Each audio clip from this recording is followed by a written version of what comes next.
Bonjour mes bien-aimés dans le Seigneur, c'est les révérends Opello Patrick de l'église Vie Nouvelle. Avant peut-être de parler encore sur le but du ministère, je parlerai plus sur le but du ministère pour celui qui est appelé par Dieu. Vous devez savoir à quoi Dieu vous appelle. Et quand Dieu vous appelle au ministère, quel est le but que Dieu atteint il va atteindre dans votre vie. C'est très important de le reconnaître. Et beaucoup de gens sont au service de Dieu, ils ne connaissent pas cela. Voilà pourquoi je voulais un peu parler de ça pour que nos bien-aimés comprennent. Je salue mes enfants que j'ai engendrés dans la foi. Quand je travaille encore à SGC, je me souviens de Jean-François que j'avais encadré quand il était encore ici à Brazza, à SGC, là où je travaillais. Il est retourné aujourd'hui à Nancy, il est pasteur, il dirige une grande église à Nancy. Et je me souviens encore de Fernando, de Cosmo, des enfants que j'ai coachés, j'ai vu amener les ministères, je les ai encadrés et aujourd'hui ils sont des pasteurs. Cosmo et aux assemblées de Dieu. Et il est pasteur là-bas, il dirige une église et Fernando aussi dirige l'église au Brésil là-bas. C'est les assemblées de... Comment on appelle c'est l'assemblée là, c'est l'église baptiste, voilà, c'est l'église baptiste, c'est là où il dirige. J'ai eu la grâce quand même de Dieu pour former, encadrer ces enfants. Aujourd'hui, ils sont des pasteurs. Et ils m'ont demandé aussi d'ajouter encore si les buts du ministère, ils ont été intéressés. Ils me suivent par réseaux sociaux, par Facebook, par WhatsApp. Et j'aimerais un peu parler aujourd'hui sur le but que Dieu poursuit pour celui qu'il a appelé au ministère.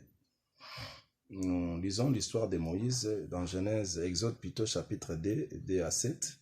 On nous parle de l'histoire de Moïse le jour où il était né. Et bien dit, sa maman le cacha pendant 3 mois. Or, on ne cache pas celui qui est choisi par Dieu, celui qui est appelé au ministère. Vous ne pouvez pas le cacher, vous ne pouvez pas l'étouffer, c'est impossible. Et si vous l'étouffez, Dieu finira toujours par le faire sortir et le faire partir. Là où il va aller exercer son ministère, là où il va travailler.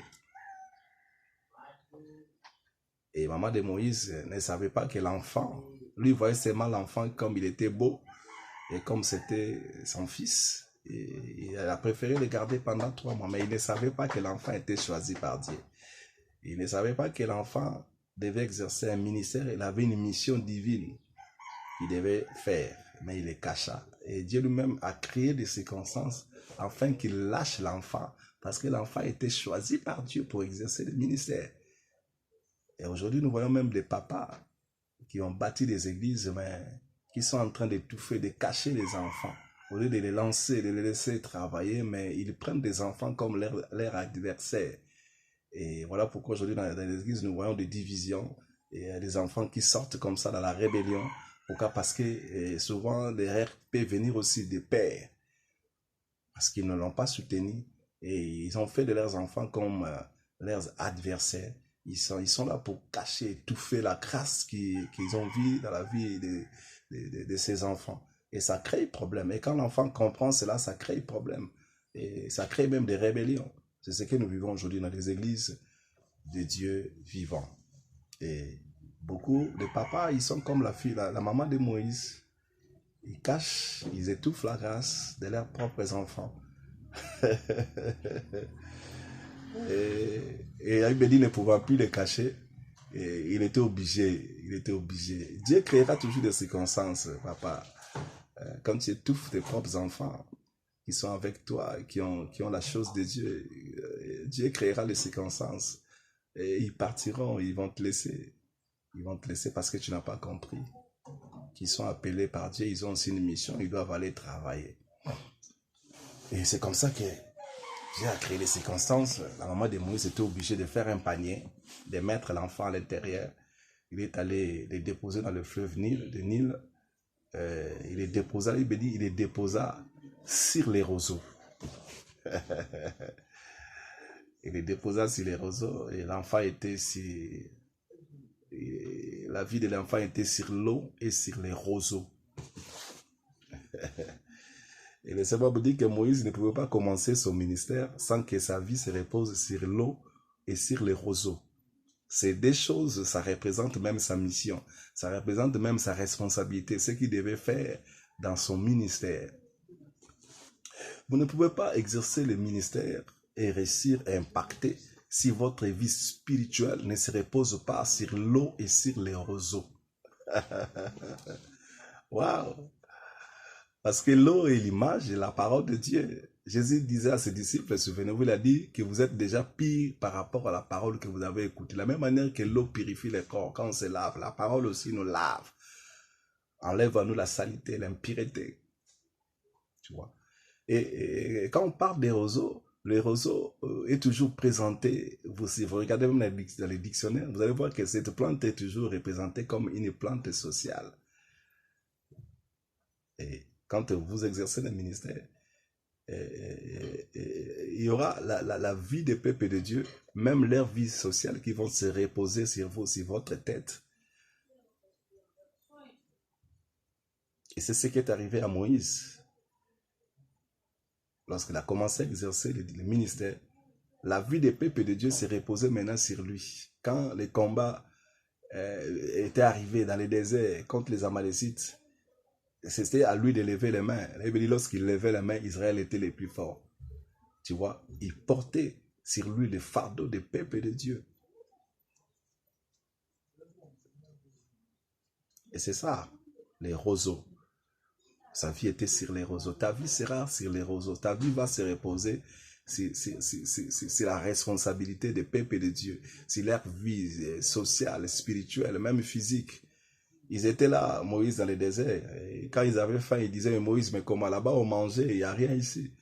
Tu vois. Et c'était à Moïse de créer, de prier, de trouver la solution pour eux. Quand ils avaient faim, c'était à Moïse de trouver la solution. Voyez-vous, quand vous êtes appelé au ministère, tu porteras toujours la responsabilité de la vie sociale des peuples de Dieu. Leur vie, tu les porteras. Ta vie se reposera sur la parole de Dieu et sur les roseaux, sur l'eau. Ta vie se reposera là. Et tu ne peux pas réussir ton ministère si ta vie ne se repose pas sur la parole. Tu échoueras, c'est ta mission. Parce que beaucoup de gens aujourd'hui sont en train de servir Dieu, mais leur vie spirituelle ne se repose pas sur l'eau. Leur vie spirituelle se repose sur autre chose. Voilà pourquoi ils ont bien commencé, mais regardez maintenant la fin. Là où ils se retrouvent, il n'y a plus rien. Que Dieu soit loué. La maman a déposé l'enfant sur l'eau et sur les roseaux. Sur les roseaux. L'enfant était sur les roseaux. La vie de l'enfant était sur les roseaux. Et vous allez aussi voir Christ. Lorsqu'il s'est retrouvé sur la croix de Golgotha, la Bible dit que les soldats romains, on avait mis sur lui les roseaux. Il mettait les roseaux sur sa main et il frappait les roseaux sur sa tête. Et c'était un message qu'il donnait, que les gens ne connaissaient pas, car les gens qui étaient venus là, c'était pour dire que c'est toi qui es digne de porter le poids de la vie sociale de toute l'humanité. Il avait porté ce poids-là. Ce poids, il avait porté cela. C'est ça le ministère. Tu porteras les fardeaux de Dieu. Il dit, sur la croix, il s'est chargé de nos maladies, de nos infirmités, de nos iniquités. Il s'est chargé, il a porté ce poids-là avec lui. Et voilà pourquoi on avait mis sur lui les roseaux qui représentent l'image de la vie sociale, l'image de la vie humaine. Parce que les roseaux, quand vous les voyez même dans l'eau, quand ça pousse, ça peut prendre tout l'espace. Mais les roseaux sont toujours collés les uns les autres. Et ça pousse ensemble. Voilà pourquoi on appelle ça une plante de la vie sociale. Et on a mis ces roseaux-là sur sa tête. On les cognait sur sa tête, on a mis ça sur la main. Vous savez, quand vous exercez le ministère, tu porteras ce poids-là sur ta main et sur ta tête. Le poids des fardeaux de Dieu. Le peuple de Dieu, tu le porteras sur ta main et sur ta tête. Lorsque le combat venait, Moïse élevait toujours la main et Israël était le plus fort. Tu porteras ses mains sur la tête parce que ces fardeaux, tu les porteras. Tu seras obligé de prier pour le peuple, de les soutenir dans la prière. Tu n'auras même pas le temps pour te reposer. Et c'est ça le ministère. Et la Bible dit, la maman de Moïse a pris Moïse, et il était obligé de le déposer sur l'eau et sur les roseaux. Et elle était partie, elle était partie, elle était partie. Et Moïse était resté là. Comme elle était encore bébé, elle commençait à pleurer. Il n'y avait personne pour le soutenir. Mais elle était là. Mais Dieu était avec lui. Vous savez, vous ne pouvez pas servir Dieu si vous ne devenez pas un sacrifice vivant, saint et agréable à Dieu. Parce que quand la maman a déposé l'enfant, il est parti. C'est alors que Moïse était devenu un sacrifice vivant. Il était devenu un sacrifice vivant qui se flottait sur les roseaux dans les paniers. Un sacrifice vivant, saint et agréable à Dieu. Voilà pourquoi, quand il s'est retrouvé sur les roseaux, et c'était le fleuve, il y avait des crocodiles, il y avait des animaux qui étaient là, des serpents, mais il ne pouvait pas toucher à un sacrifice vivant, parce que celui qui touchait et qui toucherait à la fin, il devait avoir des problèmes avec Dieu. On ne touche pas celui qui devient un sacrifice vivant. Vous exercez le ministère, mais jusqu'à présent, quand je vous regarde, le Saint-Esprit me montre beaucoup de choses. Vous servez, mais vous n'êtes pas encore devenu un sacrifice vivant, saint et agréable à Dieu. C'est ça le but que Dieu poursuit lorsqu'il appelle une personne au ministère. Il faut que vous allez devenir un sacrifice vivant, saint et agréable à Dieu. Parce que c'est à vous, vous porterez les fardeaux de Dieu. Et vous ne pouvez pas porter ces fardeaux si vous ne devenez pas un sacrifice vivant pour Dieu. Un sacrifice vivant, saint et agréable à Dieu. Et c'est ça le but que Dieu poursuit pour celui qui est appelé au ministère. Et non seulement que vous devenez un sacrifice vivant, souvenez-vous de Moïse, il était devenu un libérateur de peuple. Et lorsque vous exercez aussi le ministère, vous allez aussi devenir un libérateur. Parce que Moïse a fait sortir des gens en Égypte. Toi aussi, tu feras sortir des gens dans le monde. Il a fait sortir des gens en Égypte et les a menés dans le désert. Après le désert, et ils ont rentré dans la terre promise. C'est ce qui arrivera aussi lorsque tu exerces le ministère. Il y aura des gens qui sortiront au travers de ton ministère dans le monde. Après, ils rentreront dans le désert. Ils passeront des moments difficiles, mais il faut toujours les soutenir. Après, pour qu'ils rentrent, qu'ils soient enlevés à la rencontre du Seigneur dans les airs. Voyez-vous que ce n'est pas une mince affaire. C'est une grande responsabilité lorsqu'on exerce le ministère. Retenez cela, que tu deviendras un sacrifice vivant. Et lorsque tu exerces le ministère, Dieu fera de toi un libérateur. Je vous dis bien un libérateur. Parce que Jésus a dit, l'Esprit du Seigneur est sur moi. Il m'a oint pour rendre libre les opprimés, pour libérer les captifs, guérir les malades. C'est ça, le ministère.